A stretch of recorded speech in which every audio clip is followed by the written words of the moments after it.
जय जिनेन्द्र। मैं बात करूं मुंबई से हमारे यूट्यूब चैनल के माध्यम से राष्ट्रसंत कमल मुनि कमलेश जी के पास आज मुझे फिर से एक बार आने का सौभाग्य मिला। मैं महाराज साहब को नमन करता हूँ, बहुत बहुत मंगल आशीर्वाद। और महाराज साहब, अनेक विषय पर हमने आपसे बातचीत की, लेकिन आज का जो एक विषय ऐसा है कि मैं आज देख रहा हूँ समाज के अंदर में पुरुष ही नहीं, युवक ही नहीं, बल्कि महिलाएं भी नशा के तरफ जा रही है, युवतियां भी नशा की तरफ जा रही है, जिसके कारण आज धर्म का तो अपमान हो रहा है, लेकिन साथ साथ इस युवा पीढ़ी अपने माँ बाप का भी अपमान कर रही है। शिक्षा के नाम पर माँ बाप जिन बच्चों के पीछे दिन रात मेहनत करके खर्चा करते हैं और युवा पीढ़ी उसे नशे में खो जाती है। तो महाराज, इस नशे से हम कैसे बच सकते हैं, इस नशा से हम कैसे दूर हो सकते हैं, इसके बारे में कृपया हमें ज्ञान करवाएं। देखिए, सबसे बड़ा दुर्भाग्य है हिंदुस्तान का, क्या नशे को भी धर्म के नाम पे महामंडित कर दिया। क्या कर दिया? शिव जी ने भंग पी, हम भी भंग पी। क्या उन्होंने चिलम पी, मैं भी पी। मैंने कहा शिव जी ने तो जहर पचा लिया, एक बार तुम जहर पचाने की क्षमता पैदा कर लो, बाद में भांग के बारे में सोचो। क्या तो हमारा हिंदुस्तान का दुर्भाग्य है कि बुराइयों को धर्म के नाम पे महामंडित कर दिया। क्या कर दिया?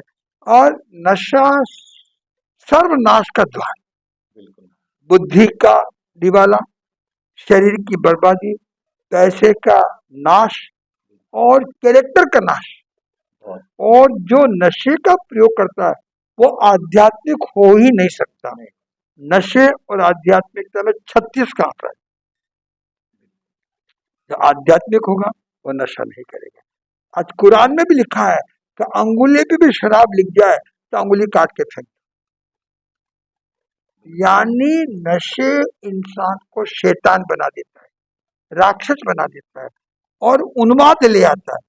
तो मेरा कहना है युवा पीढ़ी को, जो नशा लेता है वो धरती माँ के पेट में छुरा भोग रहा है। यदि युवा पीढ़ी नशे में खोखली हो गई तो देश की रक्षा कौन करे? और दुर्भाग्य देश में हमारी जो सरकारें हैं वो शराबबंदी की बातें करती है और शराब का लाइसेंस भी देती है, गुटखा बंदी की बातें करती है और गुटखे उत्पादन लाइसेंस देती है। ये दोहरे जो सरकार के चरित्र है, ये हमें वो सरकार, मेरे केंद्रीय मंत्री, राज्य मंत्री कितनी से चर्चा है कि वो वक्त में राजस्व की आय होती है। मैंने कहा इससे जो राजस्व आय होती है उससे 100 गुना आपको ज्यादा नुकसान उठाना पड़ रहा है। एक्सीडेंट जितने हो रहे हैं शराब से, लड़ाई झगड़े हो रहे हैं, मर्डर और शराब से, और बीमारियों के शिकार बन रहे हैं और नशे से बन रहे हैं। और नशे ने यानी तुम्हारे हर चीज में जितना तुमने इनकम कर रहे हो उतना मार काट, बिराई, लड़ाई और झगड़े में 10 गुना ज्यादा पैसा लगेगा।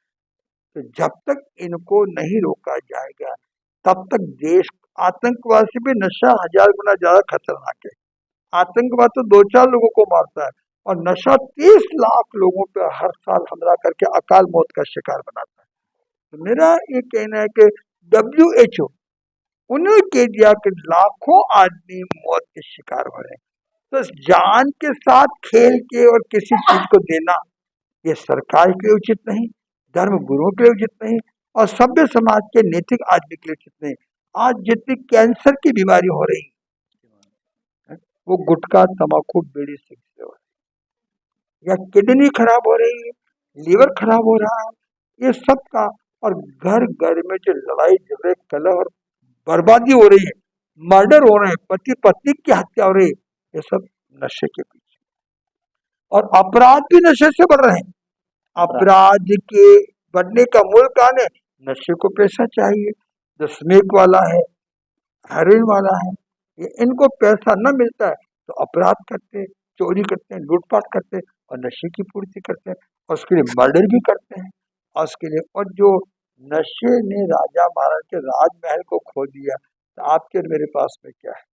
तो नशा के लिए सभी धर्माचार्यों को वैचारिक क्रांति का इंतजाम करना चाहिए। महाराज ये क्रांति की जरूरत है, क्योंकि मैं भी, मेरा 25 साल का बेटा है, 23 साल की बेटी है, और मैं बहुत सारे माता पिता को देखता हूँ जो अपने बेटों से, परिवार के सदस्यों से कहीं ना कहीं दुखी है नशे के कारण।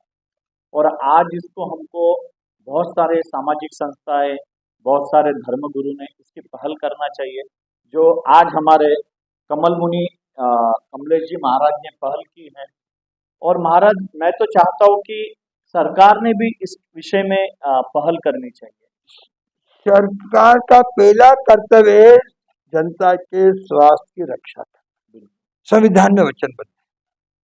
तो ऐसी सब चीजें रोकने के लिए नशे से होने वाली वस्तुओं का स्कूली पाठ्यक्रम में शामिल करना चाहिए, ताकि उस समय उसकी हानि को जान ले तो युवा पीढ़ी उसका शिकार नहीं होगी। और आजकल सबसे बड़ा नशा का गम मिटाने के लिए, इसके लिए गम और टेंशन के लिए एक टेंशन था, अब एक पीने का नया गम का टेंशन चालू कर दिया, वो नहीं लगा उसकी उसे तीसरा शुरू कर दिया। हाँ, और एक स्टेटस, युवा पीढ़ी अपने आप को मॉडर्न दिखाने के लिए जो सिगरेट नहीं पीती, शराब नहीं पीती, क्लब नहीं जाती या ऐसे काम नहीं करती, वो क्या इंसान है क्या? यानी उससे वो दकियानुसी बुलाते हैं, बेकड़ बुलाते हैं।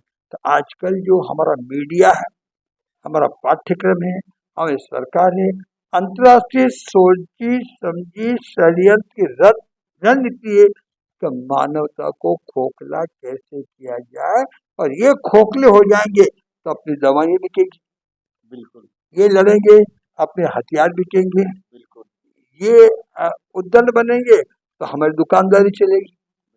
तो यानी हमें नशे को दूर करने के लिए धार्मिक, सामाजिक, आध्यात्मिक, राजनीतिक सबको मिलकर के काम करे, कोई असंभव नहीं।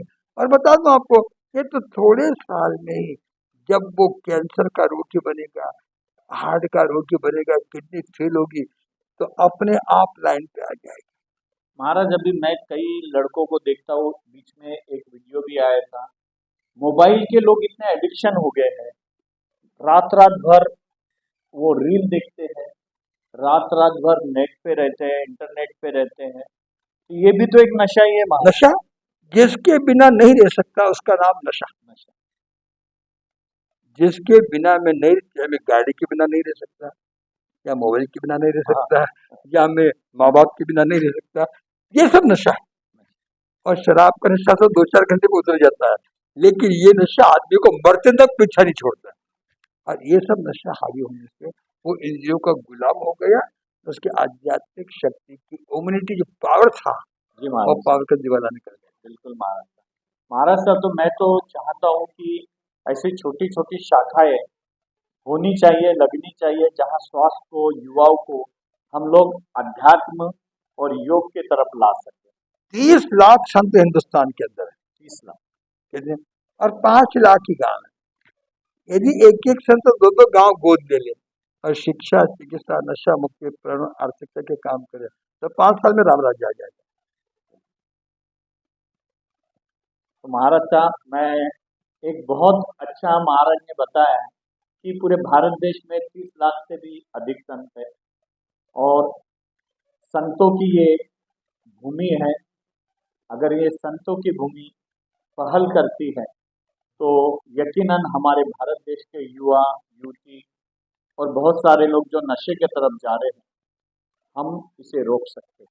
और सबसे बड़ी बात है, जितने धर्म स्थल है, कम से कम धर्मगुरु वहां तो नशा मुक्ति का अभियान चालू करे कि मेरे आश्रम में बैठकर यहाँ कोई नशे का सेवन नहीं करेगा। और सभी धर्मस्थल नशा मुक्ति के केंद्र बन जाने चाहिए, लोगों के ब्रेन वॉश। महाराज साहब, मैं एक व्यक्ति को जानता, लास्ट टाइम आपको बताया था मैंने, सुमेर सिंह जी, जो एक संस्था चलाते हैं, जिनका एक गोकुल कृपा करके फार्म हाउस है, रियासत है।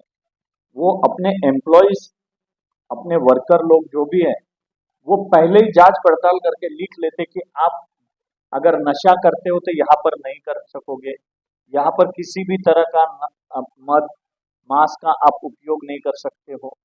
तो ये मुझे लगता है कॉर्पोरेट सेक्टर में भी जब बच्चों की इंटरव्यू होती ना, उसमें उन लोग ने ये क्लॉज डालना चाहिए, तब जाकर युवा पीढ़ी बच सकती है।